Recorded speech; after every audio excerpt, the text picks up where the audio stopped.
Hello. So today it's Friday morning as usual, and that's when I usually make my videos. And it's my day off. And as usual, it took me a little while to kind of settle in. I woke up and lay in bed, to quote Ursula Le Guin's alleged writing routine: wake up at a certain time, lie in bed and think for a while. For me, it's not good to think for too long because I'm still stuck on work and like work meeting and anyway, then I get up and I do things. And what was great about today is that I had some things to do and I did them, and then I felt that nice warm glow that comes with that kind of accomplishing a task, either a task that's difficult or that has seemed difficult because one has put it off, or because it's very important and then it's filled with a bit of anxiety, or it should have been done before. So I got up and I made my mum a birthday card, which I'd really intended to do. I do loads of art and collage, so it's like, well, shouldn't I really make her a birthday card? So I did a kind of collage thing and that I was really pleased about, and I did that first thing this morning. And yeah, it was nice. It's her 80th birthday tomorrow as I record this.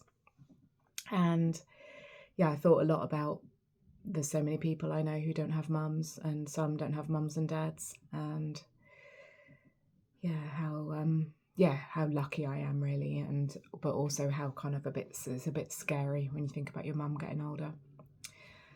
Anyway, we're having a nice day. We're having a seaside trip and food out, and I've ordered a cake, and I'm going to go and collect the cake, and we'll meet my sister and meet my mum, and yeah, we've got a nice day planned tomorrow, so that is really lovely. So I made the birthday card, which had kind of been on my list for a while, and then I do it the day before, but that's kind of just sometimes the way I am.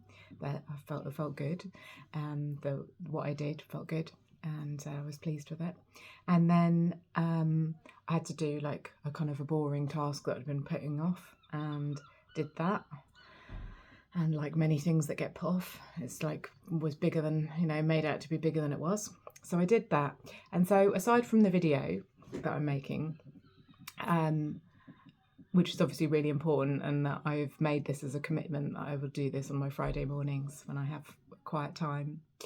So I'm really glad that I'm doing that. Apart from that, no kind of painting or writing or anything. I'll be just doing this and then going to my class, then coming back and getting ready to go out for a Solstice thing, and that will include going to the shop to get something and then driving out and picking somebody up. So that will be my day. And then next week I've booked Tuesday and Wednesday off, and they are days when my husband is at work. I just felt a couple of weeks ago, you know what, I could really just do with a couple of days that were just me on my own, that could maybe just do some creative things. So I might do some writing, or I might do some painting, or I've got kind of a painting writing project. So I'm on a new course which is called documentary poetry, and I was especially attracted to it because I had the word collage, and I'd already been thinking about some sort of painting with words, and I'd kind of made one already that had words underneath that you can't see them anymore, but maybe the feeling is still there. And so I was kind of attracted to that, and that's been really interesting and has taken me on a whole different direction, looking at the Karen Williamson bench and doing things I wouldn't normally do, like kind of looking stuff up, and not just documenting my own life and feelings, but branching out a little bit.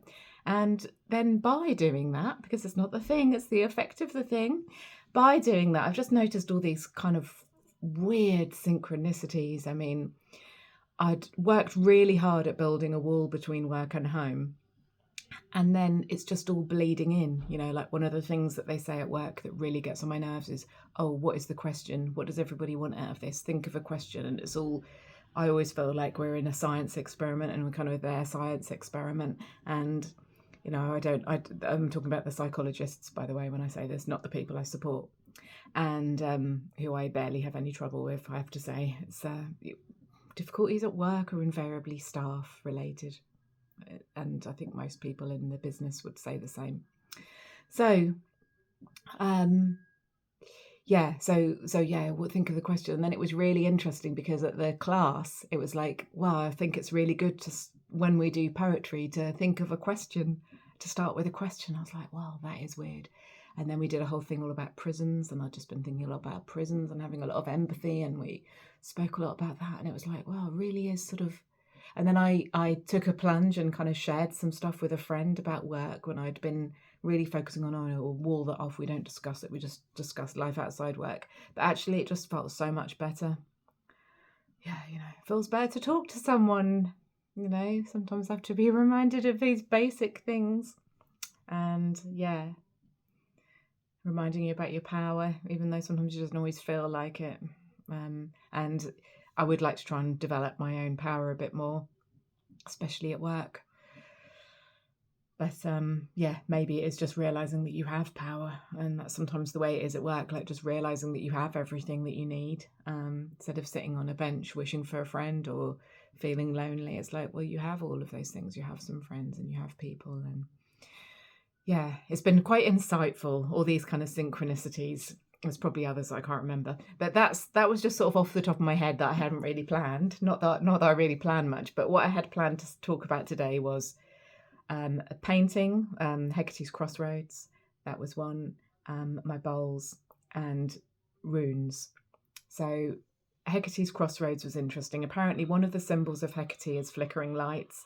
And I walked home yesterday and I saw at what is known as a pelican crossing, so it's stripy black and white lines, you know, on the road, and then balls, kind of yellow balls that flash. And yeah, they were flashing. I was like, oh, Hekate, flickering lights. And then I got home, and then somebody had sent me, my poetry teacher had sent me a video of the Pink Flamingo arcade, all its lights flickering. And I wrote to her and I said, flickering lights, symbol of Hekate, just walked past some at a pelican crossing. And then I'm like, pelican, Pink Flamingo, and pelican crossing, Hecate's Crossroads. And it's like, interesting. So on that note, I will show you my completed Hecate's Crossroads. Now I'm still learning when to finish things and the finer details of things. So in a way, I preferred it before I put the sealant on. But I did say I was going to do everything properly and put sealant on. I don't know if I really needed it. The more I learn about it, the more people say, well, there's no rules. People are just doing all kinds of things. So could I have just left it as it was, which was just the... or it's called medium. So medium is a material you can, a liquid you can use to stick the collage things on and also dilute the paint. And I'd imagined that I was going to make a pale green glaze, thinking that would make it kind of glow. In the end, I put too much like dark in it, so it was a sort of kind of blackish greenish, but it was amazing anyway. But I needed it not to be too dark so that some of the underneath would show through. So I watered it down, as in put more and more medium. Still really dark, and it went all over and it kind of dripped down the sides, and then I was really focused on the drips down the sides because I love them so much. It looked like tar, and the texture of most of it didn't even look like there'd been paint. And I was thinking, wow, is that kind of an aim of mine, because I had this paper pulp and things on there? Would it be to have a painting that you can't see is made of paint? And anyway, but because I wanted the underneath to show a bit, the blues and the greens and some light to come through, not to just be a pure block of colour, because I don't think I'm good enough yet to just have a pure block of colour and for it to convey.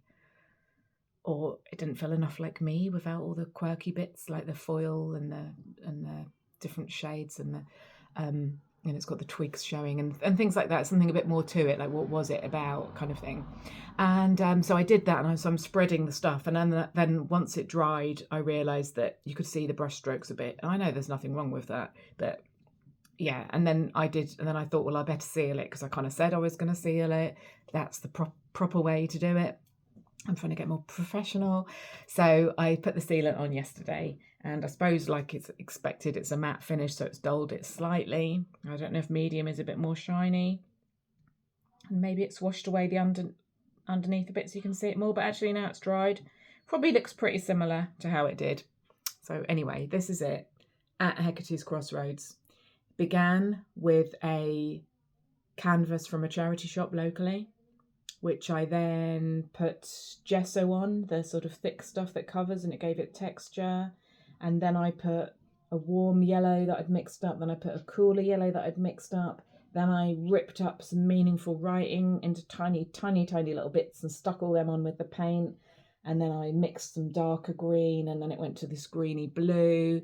And yeah, and then I thought, still not me. So I put the twigs, some things, bits out of the paper pulp, and the paper pulp of my last bowl, or the last bowl at the time, and a mint stalk from that, and yeah, the medication foil. So you might be able to see details of stalks, but yeah, I like that bit there where it's all, kind of like tar, and I just love that texture. And yeah, I'm really pleased with this. And yeah, so I'm very happy with that. And I've got 2 base painted for the future, so I think I'm going to really experiment with this paper pulp texture idea and that thick tar-like covering using the medium. I don't know, yeah. Who knows how the next one will turn out though, because that's the random nature of it. Bowls. So I did one small batch of like little ones, then I did a big one called This Contains Everything, then I did another one after that, then what? Or after this, then what? Then another one that I just made in the garden on a sunny day, just totally full body experience. It felt like pure art, the deepest one I've managed to do. And then the most recent one I did, I'm kind of thinking that this is for a gallery call out thing. And I'm pleased about this because the edges, you can kind of see the colour has dipped, because obviously it's upside down when it's made on the bowl, and the colour sort of drips down, so it's got this coloured edging, and it's really raggedy at the edges. And I don't know, I really like this. I mean, they kind of look so fragile, but they're stronger than one might think. And they're rough on the outside, and then they're really smooth on the inside. And yes, so that's that one. That's called the 4 of Cups. That's my 4th bowl. And yeah, I thought, what does the 4 of Cups mean? The 4 of Cups kind of going to be a couple of meanings, really. Well, probably loads, but in my head, a couple of meanings. It can be somebody sitting there refusing the offer of more cups. And it could be that they're ignoring opportunities that are being given to them. Also, another interpretation is that they're just full and they're just happy with what they are and what they're doing, and they don't want any more stuff. And I suppose it's, as with everything, it's up to oneself to decide that. So for me, I can get all enthusiastic and in my power about stuff. Yeah, I'm going to submit this to this gallery competition. I'm going to submit this to this gallery competition, even though I'm very light-hearted about it. One of them was very posh, and it's like my, chances of anything are so remote. But yeah, let's just do it for fun. Let's just as much fun and care and attention I do for the free art raffle. I approach it all the same. But plus it's like having something to aim for. So I like that. But then I'll balk at it going, oh, I don't know if I can, So yes, is that 4 of Cups being totally just happy with what I'm doing? Is it 4 of Cups looking away from any potential opportunities? So anyway, the second one. The second one I'm going to show you, it's actually the 1, 2, 3, 4, 5. Well, it's the 6th batch of paper, but the 5th big bowl. I made this with the intention of the Posh Gallery call out. They've both got a call out in September, sort of a medium posh one and a really posh one. And not posh, it's a very nice, welcoming one.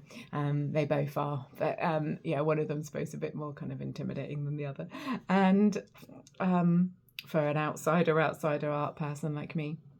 And then so I kind of really put everything into this, and the feeling that I had when I did it was I was even thinking about like the KLF burning the money, and I had this money on my altar from art things, so from the poetry, from some other poetry, and from a survey, so things that I've done that are not to do with my day job. So it was like how much was it? 50? Oh yeah, no, altogether it was like £50 in there. I think, yeah, because the poetry money got paid into the bank. I haven't actually checked, but presumably it did. So yeah, it's £25 in cash for some poetry, £25 in cash for survey thing. So I had £50, and I actually thought about, shall I rip that up and put it in? And I was quite close to doing it, and I could do it. And I thought, well, I'll do it. I just won't tell anybody because people think I'm crazy. But I actually got to, like John's often saying, it's not about selling the house, or, you know, how he said when we went off travelling, it's not about doing that. It's just about feeling that you could. And I definitely felt like I could. But what I did do is I had a whole box full of all my herbs that I'd bought when I first started doing Witch Club. I've still got some on my altar, and there's other ones from my altar that have been put into previous bowls. But this was all the little plastic packets and paper bags, included some solid frankincense little bits, included some salts, black salt, which, you know, scared me a little bit. Included some little tree of life, tiny pendants. It really did contain everything, and I put everything into this, and I thought about Jason Parr's poem, oh, now I can't remember what the line is. Oh, it's something about a commitment. Oh, promise to art. That's it, a promise to art. Because he decided to dedicate his life to art. And in that, when I was making this bowl, I was thinking about a commitment, you know, making a commitment or an offering to art. And so I just put all of that stuff in. So this is drying on the bowl at the moment. They take about a week before they come off, and then you can kind of feel that they're ready to come off because they begin to so this is my beach ball. This is like the sweet spot. This is exactly what I want to make it, exactly the size that I want. Like, it's even got hanging down bit there that stayed on. So I think I made this on Saturday last week. So tomorrow will be a week. Doesn't feel like it will be dry, and maybe it won't because it's quite thick. But it's so tempting to like keep touching it. But yeah, so you can kind of feel when it begins to come off, and then you gradually go around, you press in, it just sort of pops off, and then you turn it upside down and it pops off. But this will be the last bit to dry, so you have to really make sure it's dry before taking it off. Okay, leave that alone. Cloves, I've really taken to putting a lot of cloves in as well. So runes. In Witch Club we talked about I can't remember what it's called, but there's all different kinds of divination with all different, you know, like people know about tea leaves and things, but did you know about that you can buy something, like say you could buy something like it seems really decadent, but you buy like a little dish and then you put it in a bag and you smash it with a hammer, and then you look at where the pieces fall, or there's like animal bones, there's all different kinds of things that you can use. So we talked about stones and about how making your own runes, like, and I imagine like even in the works here, fairly cheap craft store, you can buy a bag of stones. I mean, it kind of seems a bit mad, you could just pick them up, but anyway, I thought about that, getting a Sharpie and you write symbols. You can follow some tarot symbols or some planet symbols. You just do your own thing. So me being me, you know, I am just Miss Punk DIY, you know, and just do things now. So I had on my earth bit of my altar a little dish of stones, and this was in there for ages. So I was like, okay, that's earth. So I've made this little plan to keep them. So one in earth, okay. Then I went out just after Witch Club, probably the Monday afterwards, and I sat on a bench out in the sun, and there was a stone there, and I just picked it up and started playing with it. And I thought, okay, well, that's been out. You know, is it sun or air? What is that? So anyway, I decided that was air because it's been sitting out in the air. Then there was one that had been living in my paper pulp for ages. So that means it's been frozen, unfrozen, frozen, and it's lived in my paper pulp for quite a while, my sort of the mother paper pulp. And so I thought, okay, that's water. So that's in there. And then this one I found in my box of paper because I just had a load of stones. I think I did something with stones and I just put them all in because stones, you know, spiritual, and I don't know, it just felt nice to have everything kind of mixed up with stones. And this had been and it's under my altar. So I thought the fire of inspiration and everything. It kind of looks maybe a bit like a sun. So it's a bit yellowy. So that could be the sun. So I wrote this little map so I could remember. Now I've kind of learned which one is which. Then I went for a walk and I found some stones. So I picked them up and then I'm like, what are these? So I thought, then what symbols do I want? So I thought, well, that can be no moon. That can be full moon. This can be a waxing moon, as in becoming full. And this side can be a waning moon, as in disappearing. Then, years and years ago, somebody actually gave me some runes in a little leather bag with some crystals. I didn't really know what to do with them. So I've got these two. I don't know what these mean, but maybe Bron will know and tell me, or I'll just have to look up and not be lazy. But what do these mean? I'll write that down. Then, this shell was on my altar, and it kind of just, these things have sort of sprung, you know, they caught my eye while I was thinking about this, or they dropped into the area where they were laid out on the floor. So I thought, home. My friend Molly gave me this recently, and I thought, love, you know, it's green as well.